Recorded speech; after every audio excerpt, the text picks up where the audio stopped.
L'attention du monde était portée sur le couronnement du roi Charles III qui s'est déroulé hier au palais de Westminster. Cet événement a réuni la plupart des dirigeants mondiaux où ça a été une grande cérémonie, une très grande cérémonie. Mais cet événement également a été marqué par la réclamation par l'Afrique du Sud de la restitution du plus gros diamant du monde qui a été volé à la période de la colonisation. Comme tous les autres événements du royaume, les dirigeants à travers le monde ont assisté au couronnement du roi Charles III, parmi lesquels nous pouvons donc énumérer les chefs d'État africains également qui ont été conviés. Nous avons vu par exemple la présence du président du Gabon, Ali Bongo, et plusieurs autres présidents d'Afrique. Mais ce qui m'attriste dans cette histoire, pourquoi ils n'ont pas retenu la leçon? Si vous vous rappelez dernièrement, lors des obsèques de la reine Elisabeth II, l'humiliation que ces présidents ont subie, où on les a placés tous dans le bus pour les transporter, pendant que d'autres présidents se considérant comme des superpuissants avaient leur escorte spéciale. Vous vous rendez compte de ce mépris, de cette humiliation? Mais malgré cela, ces chefs d'État africains n'ont pas compris la leçon. Ils continuent toujours d'aller assister à ces genres d'événements alors qu'il n'y a pas le respect entre eux.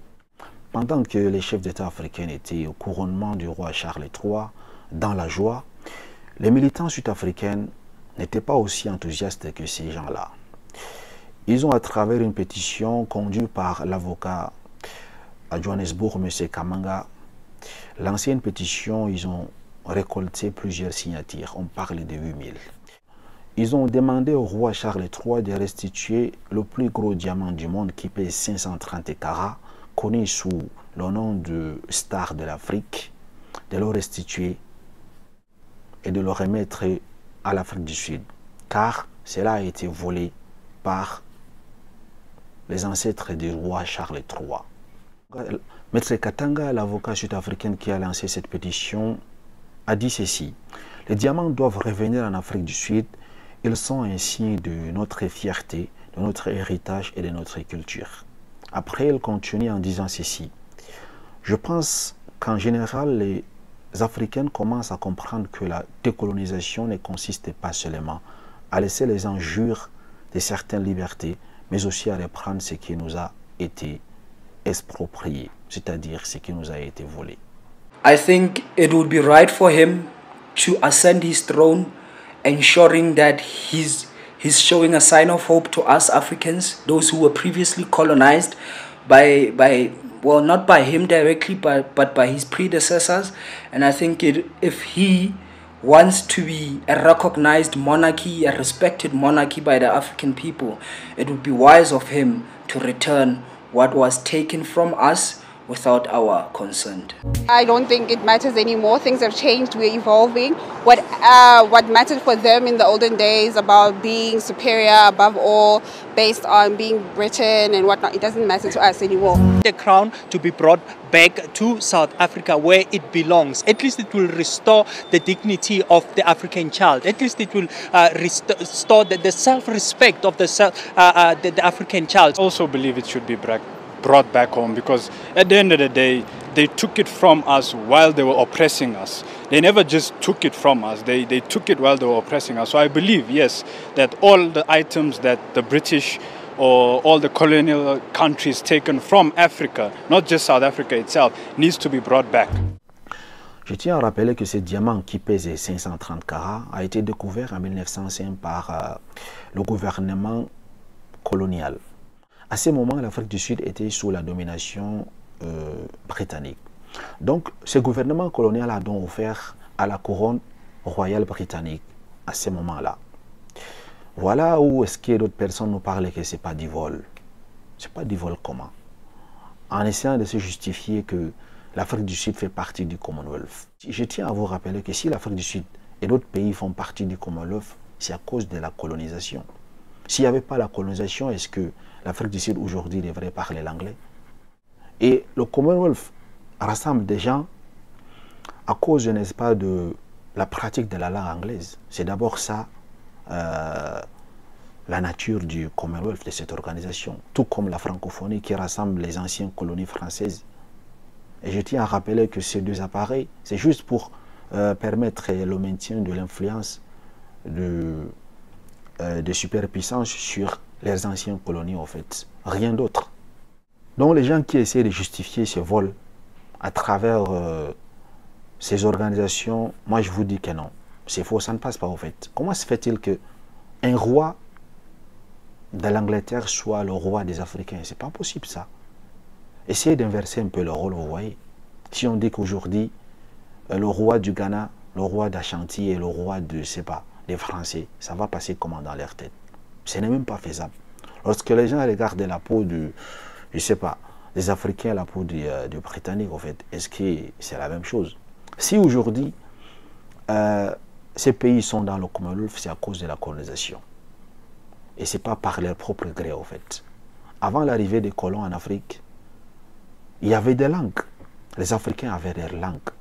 Donc, si aujourd'hui on pratique les langues occidentales, c'est à cause de la colonisation. Et je tiens à rappeler également que ce n'est pas seulement le gouvernement britannique qui a dérobé ces objets, au fait. Lorsque vous essayez d'aller dans les musées français, la même chose, vous allez trouver des objets volés à l'époque coloniale. Aubin, c'est bon. Elle filme moi. La diffusion d'images est interdite. Oui, on le sait. On le sait. Si vous n'êtes pas content, vous irez auprès du juge. Donc, je disais que ces objets-là, le sang de mes ancêtres ont coulé. D'accord, très bien. Par contre, c'est peut-être pas la meilleure façon de faire. La meilleure façon, c'est ça, parce que eux, ils ont demandé l'autorisation à qui? Ne me dites pas comment je dois agir, moi. De quelle façon dois-je agir quand quelqu'un vient chez moi, viole ma maman, mes petites sœurs et vole mes biens? Et je quitte l'Europe, l'Afrique, je viens ici, on me dit tes biens se trouvent à l'Elysée. J'arrive à l'Elysée, je trouve un monsieur qui se cache derrière, qui met autant de policiers.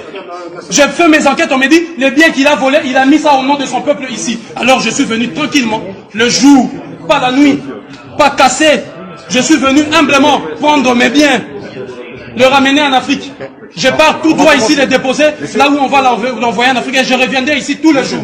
Ici, avec l'ensemble de musées dits de missions catholiques, parce que l'église catholique doit rendre tout le bien. Ils nous ont menti que c'était de la sorcellerie. Or, c'est ça la sorcellerie qui apporte 12 € ici. Chaque entrée ici apporte 12 €. Voici les produits de la sorcellerie. Les missionnaires catholiques et chrétiens sont venus nous dire que c'est de la sorcellerie, alors qu'ils l'ont amené ici pour gagner de l'argent. Je pense comme ça au royaume du Bénin, le royaume du Mali, toutes ces choses, au fait. Donc, il faut à un moment donné avoir honte et restituer tous ces objets volés. Vous savez, lorsque vous vous rappelez un peu de l'histoire, l'Allemagne nazie, où le peuple juif avait vraiment subi des injustices, des exactions sur leur peuple. Et dernièrement, lorsque ce peuple a donc réclamé la réparation, la justice, l'Allemagne s'est exécutée. Si c'est les Africains qui réclament la restitution des objets volés, réclament le tort causé par la colonisation, l'esclavage, qu'est-ce qu'on nous dit, qu'est-ce qu'on nous raconte? À oublier, c'est une époque révolue, des choses comme ça. Vous voyez un peu le mépris que subit le peuple africain. On n'est pas respecté, au fait. Et il faut que cela change. Tous les objets volés doivent être restitués en Afrique. Tous ces objets qui sont dans les palais, dans les musées des pays occidentaux doivent être restitués en Afrique. Et cela sans délai, au fait, sans négociation. Il faut respecter également le peuple africain comme tous les autres peuples. Puisque ce sont ces États occidentaux qui prônent la démocratie, qui prônent la liberté, qui prônent le vivre ensemble, qui prônent des bonnes qualités, qui disent qu'ils ont une civilisation exemplaire. Alors, il faut donc le mettre en pratique. Toutefois, en restituant, en avoir honte de ne pas porter quelque chose de volé sur la tête.